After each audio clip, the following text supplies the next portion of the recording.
really sure what to talk about this evening, so I thought I'd just share the story that we've gone through when developing Tec Marina, which is a building in Penarth Marina. And yes, it's not the rural Vale, as Hannah said, but literally you could pick this up and put it in the rural Vale. And yes, I would work in the rural Vale. I don't like driving to Penarth in the mornings. You know, that's a waste of 30 minutes of my life. So if you can be in an environment which is the right environment in which you want to work, and it's very close, you know, it's going to be attractive to people. So people do want these type of co-working spaces or just offices if you're not interested in the sort of co-working business. But if I maybe explain why we did this, hopefully I'm going to do this in reverse. I'm going to go to the last page, and I'm not going to start selling you my products. But if I was to go back 3 years ago, people call me a serial entrepreneur in Wales. It sounds like a disease, but I enjoy setting up companies. Some work, some don't, some grow, and others fail. And 3 years ago, I had 3 different companies. One was dealing with brainstorming software, iMindMap, sold all over the world, millions of users. It's been a really exciting product to work with. Another company, DropTask, that's a productivity tool. It's all about getting things done. And then we had a third organisation. These are 2 of my books. If you're bored or you can't sleep, you can get those at Amazon.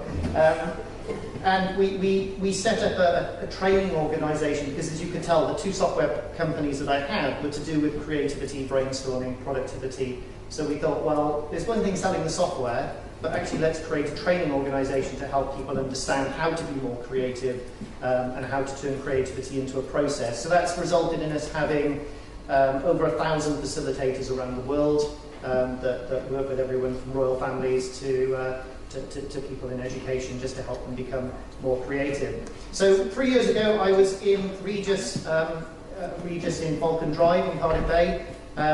We actually liked being in Regis, but it didn't seem like the right fit for us. We weren't being congruent because we were going around the world telling people how to be more efficient, what type of work environments they should be in, and we weren't in that environment. So we had to decide, okay, well, what do we do? So the first thing I did is engage PwC just to ascertain, should we be where we are, i.e. should we be in Wales, should we be in Cardiff, in the Vale? 85% of our business is overseas, and had the report back, and actually no, we shouldn't be in the UK, we should be in a tax-free zone, let's say like Dubai or somewhere like that, and you start weighing out, oh, whether in Dubai, whether in Wales, but actually, yeah, we wanted to stay in Wales. I love Wales. I can't see us ever taking the company outside of Wales, or the companies outside of Wales, and it's something that we're particularly motivated by, is trying to create something big in the tech field in Wales. And recently, we were the first Welsh company ever to be selected to go onto the London Stock Exchange Accelerator Programme, so they're now helping us do that as well. So this is where we were 3 years ago. So we started doing a trawl of where else can we base ourselves in this local area, and we just couldn't find anywhere. There was just nothing that would fit in with what we were looking for. And it's very much what Sally's been talking to you about and what Gavin's been talking to you about. It's those sorts of environments. I don't need to explain them because Sally and Gavin have done that very well. So we ended up in this position where our only opportunity was to look for a building that we could develop ourselves. I pitched this to the board and my shareholders, and as you can imagine, they said, Chris, no, you're not a property developer. If you do this will just distract you from your main business. No, just go up and find a nice building and paint it and make it look nice. I ignored what they said, and they were right. It did distract me from the business.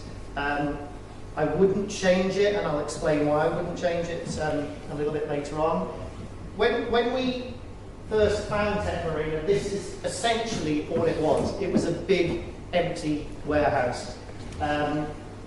I remember going and having a look at it the first time and thinking, absolutely no way. There is no way on earth that we want to get involved with a project to try and convert something like this. But luckily I've got some very good friends, and they put me in touch with the architect of this building, because it was still a relatively young building.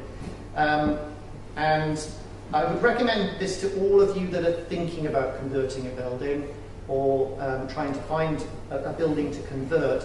Don't judge it on what you can see. Get somebody in that can show you what it could look like. Martin Heyman, who was the architect, he very quickly created some 3D drawings of what Tec Marina could look like based on our brief. And we were just blown away. We got it, we could see it. We thought, okay, right, we'll do it. So we bought the building. We were very fortunate to pick up this building from Receivers. The company that was there previously had got into financial difficulty. But it was a big building and it was a big project, so it was a really expensive project to convert, especially doing it the way that we wanted it. So we really went from this to this in a period of I'd say the first offices were ready about 12 months after we bought the building. Just in terms of working with planners, we didn't find any issue working with the planners whatsoever. If you've got a project that is going to be good for the Vale, they will do everything they can to help you make that project happen, and that's what we found. So we didn't have any delays from that perspective. Now, Tec Marina is a strange conversion, because if we were doing Tec Marina to make money from office rentals, co-working space, you wouldn't do it the way we've done it. More than 33% of the building is just open space. But that was something that I wanted. And you've got to remember, Tec Marina was done first and foremost for self-serving purposes. I wanted an environment which would be stimulating for my team. And I think that's a key point to any conversion that you do, is understanding, well, why do you do it? Well, we've seen the change. It's so much easier for us to recruit people. They walk into that building and you can see, wow, it's different. It looks like a slice of Silicon Valley in Penarth. And I think if you can recruit people, that means you can retain people because of the environment. You just can't underestimate the value of an environment. People take less sick days because they feel good about themselves working in such an environment. If you were to look at the research that was coming out of, let's say, Harvard Business Review, when they investigated, well, what's the impact of having a sort of a happy workplace like this? It's incredible. You get 32% more productivity, you get 37% more creativity, and most importantly, from a business perspective, 37% more profitability when people are in a happy working environment. And as Sally alluded to, times have changed. Millennials they're not just driven by money anymore. You know, they want a lifestyle. They want to be able to live and work in a way that fits in with their sort of values. And it's very different. People do not want to be in a rabbit warren in a box. One of our briefs with the architect was, I didn't want anyone going into a corridor when they left their office. And as you can see, it's a very open space.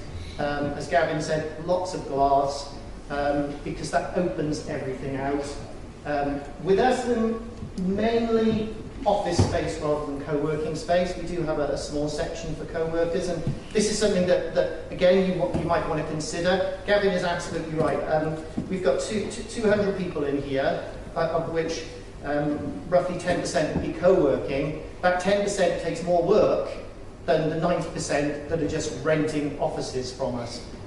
Because, you know, co-working space does take a lot of input. You do have to create the community, build the community, work with the community. It is fun because you meet some incredible people. Obviously, if you were to just convert a building into office space, but have open spaces to go with it that everyone could share communally, that's less onerous on you. It will take longer to fill it. Although I would say with Tec Marina, as soon as we completed an office, it was going.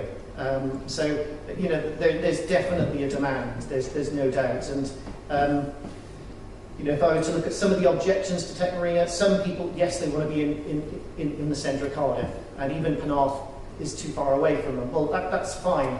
A lot of people, that's just not important to them. It's the environment that they're in that's important to them.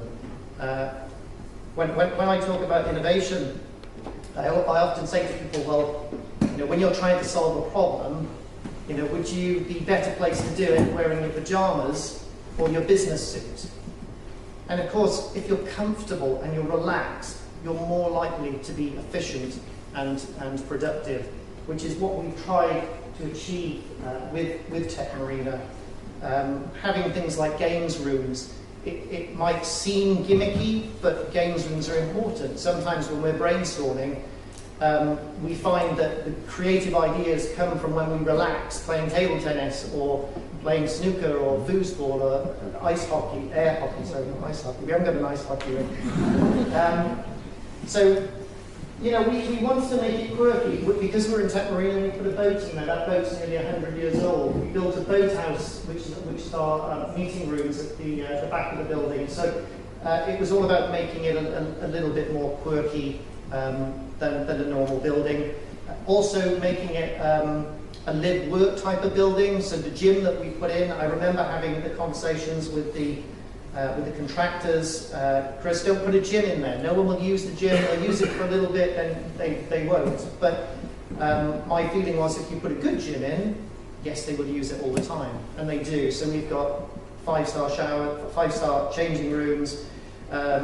We've got a really good gym, which especially at this time of year is really busy, as you can imagine. First and foremost, the building was for my companies. We were never going to need 22,000 square feet ourselves, so we thought we'd open it up to other sort of high growth type of companies in Wales. So it's something that I'm definitely glad that we did.